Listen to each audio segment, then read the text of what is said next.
3 बजे सेक्टर 11 में ये फायरिंग का इंसिडेंट होता है।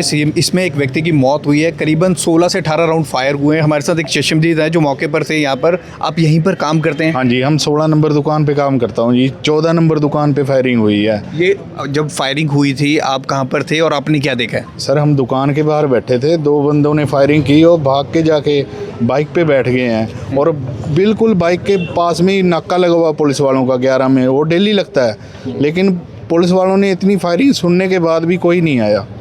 मतलब यहाँ पर जो नाका लगता है पुलिस वालों का, वो फायरिंग का इंसिडेंट सुन के भी मौके पर कोई नहीं आया? जवान थे वहाँ पर? हाँ, हम वहीं थे दुकान के बाहर बैठे, फायरिंग सुन के कोई भी पुलिस वाला नहीं आया।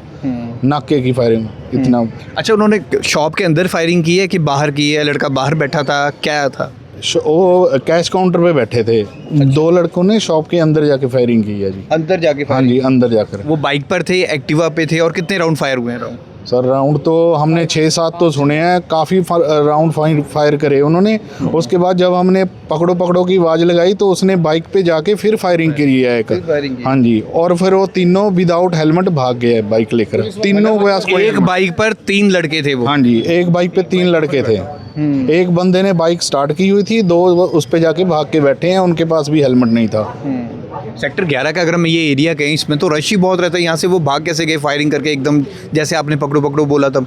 सर वो भाग गए, बस फायरिंग की उन्होंने, 6-7 राउंड चलाए, उसके बाद भाग गए। जैसे जैसे हमने पकड़ो पकड़ो बोला तो उन्होंने हमारी तरफ ऊपर को फायरिंग की, हवाई फायरिंग। दो फायर करे उन्होंने, फिर 2 फायर करे। हमने तो आवाज़ भी लगाई पकड़ो पकड़ो, लगातार फायरिंग हुई है ना? आपने आवाज़ भी लगाई थी? हाँ जी, अब हमने दोनों जने आवाज मारी है जी, दुकान के बाहर बैठे थे हम। यहाँ पे बाहर लेकिन पुलिस वाला, सोचने की बात ये है जी, बिल्कुल बगल में नाका लगा हुआ, कोई पुलिस वाला आया तक नहीं है। इस नाके का क्या फायदा हमें बताओ? बंदा बिल्कुल नाके के पास फायरिंग करके मार के चला जाता है। ये नाका तो फिर चालान काटने का रह गया बस। बिना हेलमेट के आए हैं, देखो। वो भी विदाउट हेलमेट आए। विदाउट हेलमेट आए हैं। हाँ जी, तो यहाँ पे रिकॉर्ड तो हुआ होगा पूरा? रिकॉर्डिंग है, सीसीटीवी में सबके आ चुके हैं। हाँ जी, आसपास जितनी भी शॉप्स हैं उनके चल रहे हैं एक्चुअली साथ साथ। और जिस लड़के पे फायरिंग हुई है वो कितने साल से यहाँ पर काम करता है? वो तो सर काफ़ी साल से काम कर रहे हैं, 6-7 साल से तो मैंने देखते हुए हो गए वो। हाँ जी, हाँ जी। वो हिमाचल के रहने वाले थे, बड़े नाइस बंदे थे। उन्होंने तो कभी किसी से लड़ाई भी नहीं करी, ना किसी को ऊंचा बोलते थे, कुछ नहीं। बड़े शांत स्वभाव का बंदा था वो।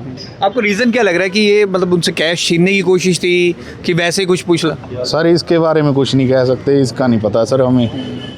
लेकिन चंडीगढ़ में कभी पहले ऐसे कभी इंसिडेंट नहीं हुआ? सर पहले कितनी फायरिंगें होती हैं, 9 सेक्टर में हुई थी, बंदे को मार के चले गए थे। ये 11 में हुई है, बताओ।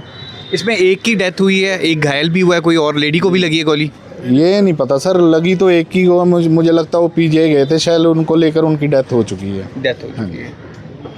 तो चंडीगढ़ के 11 सेक्टर में जहाँ पर ये फायरिंग का इंसिडेंट हुआ है, हमारे साथ ये चश्मदीद जिन्होंने बताया कि सामने पुलिस का नाका लगता है, उसके बावजूद वो आते हैं, काउंटर पर फायरिंग करते हैं, युवक को मारते हैं, और जब लोग यहाँ पर इकट्ठे होते हैं उनको पकड़ने के लिए जाते हैं तो वो फिर हवाई फायरिंग करते हैं और यहाँ से भाग जाते हैं।